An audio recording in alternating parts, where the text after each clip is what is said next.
एक पुरानी सी इमारत में एक वैद्य जी का मकान था। वे परिवार सहित उस इमारत के पिछले हिस्से में रहते थे और अगले हिस्से में दवाखाना खोल रखा था। उनकी पत्नी की आदत थी कि दवाखाना खोलने से पहले वह वैद्य जी को उस दिन के घरेलू आवश्यक सामान की सूची एक चिट्ठी में लिखकर दे देती थी। वैद्य जी गद्दी पर बैठकर पहले भगवान का नाम लेते, फिर वह चिट्ठी खोलते।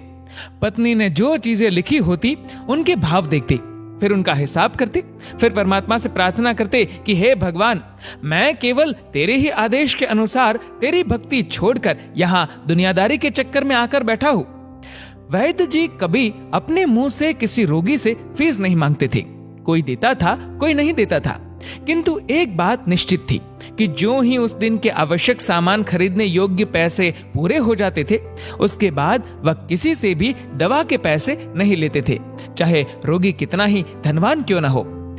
एक दिन जब वैद्य जी ने दवाखाना खोला, गद्दी पर बैठकर परमात्मा का स्मरण करके पैसे का हिसाब लगाने के लिए आवश्यक सामान वाली चिट्ठी खोली, तो वह चिट्ठी को एक टक देखते ही रह गए।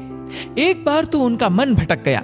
उन्हें अपने आंखों के सामने तारे चमकते हुए नजर आए, किंतु शीघ्र ही उन्होंने अपनी तंत्रिकाओं पर नियंत्रण पा लिया। वे चिट्ठी में कुछ यूं देखते हैं कि आटे, दाल, चावल आदि के बाद पत्नी ने लिखा था कि बेटे का विवाह 20 तारीख को है, उसके दहेज का सामान। कुछ देर तो वैद्य जी सोचते रहे, फिर बाकी चीजों की कीमत लिखने के बाद दहेज के सामने लिखा, ये काम परमात्मा का है, परमात्मा जाने। एक दो रोगी जो आए हुए थे, उन्हें वैद्य जी ने देखकर दवाई देना शुरू कर दिया। इसी दौरान एक बड़ी सी कार उनके दवाखाने के सामने आकर रुकी। वैद्य जी ने कोई खास तवज्जो नहीं दी, क्योंकि कई कारों वाले उनके पास आते रहते थे। जब पूर्व उपस्थित मरीज दवाई लेकर चले गए, तो वह सूटेड बूटेड साहब कार से बाहर निकले और नमस्ते करके बेंच पर बैठ गए। वैद्य जी ने कहा कि अगर आपको अपने लिए दवा लेनी है तो इधर स्टूल पर आए, ताकि आपकी नाड़ी देख लूं, और अगर किसी रोगी के लिए दवाई लेकर जानी है तो बीमारी की स्थिति का वर्णन करें। वह साहब कहने लगे, वैद्य जी, आपने मुझे पहचाना नहीं। मेरा नाम कृष्णलाल है, लेकिन आप मुझे पहचान भी कैसे सकते हैं, क्योंकि मैं 15-16 साल बाद आपके दवाखाने पर आया हूँ। आपको पिछली मुलाकात का हाल सुनाता हूँ, फिर आपको सारी बात याद आ जाएगी। जब मैं पहली बार यहाँ आया था, तब मुझे लगा कि मैं खुद नहीं आया था, अपितु ईश्वर मुझे आपके पास ले आए थे, क्योंकि ईश्वर मुझ पर कृपा करना चाहते थे और मेरा घर आबाद करना चाहते थे। मैं तो कार से अपने घर जा रहा था, पर ठीक आपके दवाखाने के सामने हमारी कार पंक्चर हो गई। ड्राइवर कार का पहिया उतारकर पंक्चर लगवाने चला गया। आपने देखा कि गर्मी में मैं कार के पास खड़ा था, तो आप मेरे पास आए और दवाखाने की ओर इशारा किया और कहा कि इधर आकर कुर्सी पर बैठ जाए। अंधा क्या चाहे, 2 आंखें, और मैं आकर कुर्सी पर बैठ गया।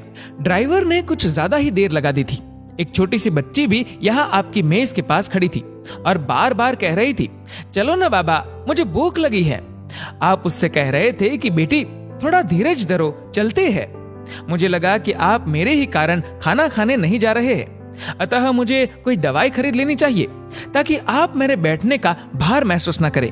मैंने कहा, वैद्य जी, मैं पिछले 5-6 साल से इंग्लैंड में रहकर कारोबार कर रहा हूँ। इंग्लैंड जाने से पहले मेरी शादी हो गई थी, लेकिन अब तक बच्चे के सुख से वंचित हूँ। यहाँ भी इलाज कराया और वहाँ इंग्लैंड में भी, लेकिन किस्मत ने निराशा के सिवा और कुछ नहीं दिया। आपने कहा, मेरे भाई, भगवान से निराश न हो। याद रखो कि उसके कोष में किसी चीज की कोई कमी नहीं है। आस, औलाद, धन, दौलत, इज्जत, सुख, दुख, जीवन, मृत्यु, सब कुछ उसी के हाथ में है। ये सब किसी वैद्य या डॉक्टर के हाथ में नहीं होता और न ही किसी दवा में होता है। जो कुछ होना होता है वह सब भगवान के आदेश से होता है। औलाद देनी है तो उसी ने देनी है।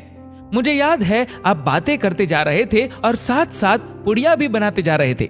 सारी दवाई आपने 2 भागों में विभाजित कर 2 अलग अलग लिफाफों में डाली थी और फिर मुझसे पूछकर आपने एक लिफाफे पर मेरा और दूसरे पर मेरी पत्नी का नाम लिखकर दवा उपयोग करने का तरीका बताया था।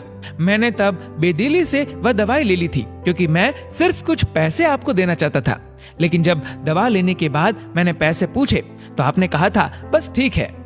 मैंने जोर डाला तो आपने कहा कि आज का खाता बंद हो गया है। मैंने कहा, मुझे आपकी बात समझ नहीं आई। इसी दौरान वहां एक और आदमी आया।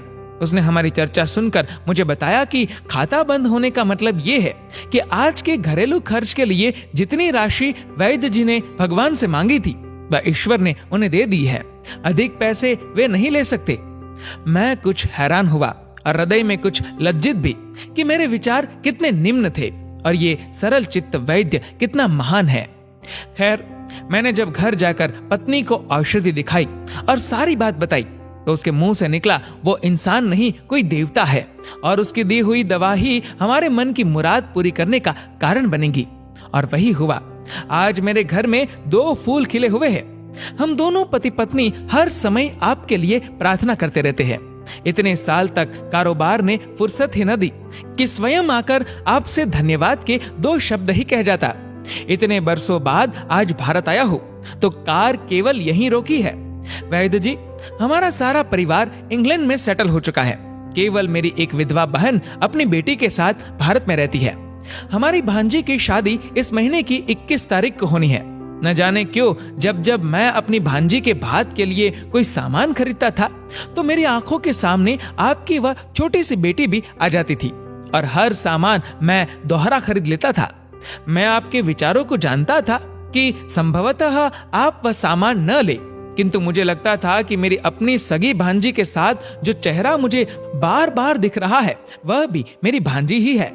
मुझे लगता था कि ईश्वर ने इस भांजी के विवाह में भी मुझे भात भरने की जिम्मेदारी दी है। वैद्य जी की आंखें आश्चर्य से खुली की खुली रह गई और बहुत धीमी आवाज में बोले, कृष्णलाल जी, आप जो कुछ कह रहे हैं मुझे समझ नहीं आ रहा कि ईश्वर की ये क्या माया है। आप मेरी श्रीमती के हाथ की लिखी हुई ये चिट्ठी देखिए। और वैद्य जी ने चिट्ठी खोलकर कृष्णलाल जी को पकड़ा दी। वहां उपस्थित सभी ये देखकर हैरान रह गए कि दहेज के सामान के सामने लिखा हुआ था कि ये काम परमात्मा का है, परमात्मा जाने। कांपती सी आवाज में वैद्य जी बोले, कृष्णलाल जी, विश्वास कीजिए कि आज तक कभी ऐसा नहीं हुआ कि पत्नी ने चिट्ठी पर आवश्यकता लिखी हो और भगवान ने उसी दिन उसकी व्यवस्था न कर दी हो।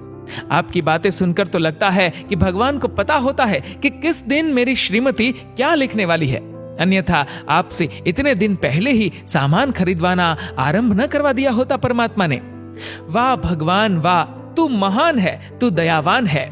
मैं हैरान हूं कि वह कैसे अपने रंग दिखाता है। वैद्य जी ने आगे कहा, जब से होश संभाला है एक ही पाठ पढ़ा है कि सुबह परमात्मा का आभार करो, शाम को अच्छा दिन गुजरने का आभार करो, खाते समय उसका आभार करो, सोते समय उसका आभार करो कि शुक्र है मेरे मालिक, तेरा लाख लाख शुक्र है।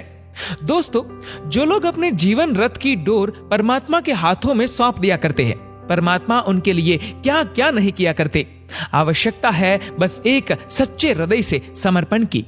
दोस्तों, इस वीडियो को लेकर आपकी क्या राय है नीचे कमेंट करके जरूर बताएगा। और अगर आपको वीडियो अच्छा लगा हो तो इस वीडियो को लाइक करेगा, शेयर करेगा ज्यादा से ज्यादा लोगों तक। और ऐसी और भी इंस्पिरेशनल वीडियोस के लिए सब्सक्राइब करें हमारे यूट्यूब चैनल को और फेसबुक पर फॉलो करें हमारे पेज को। धन्यवाद।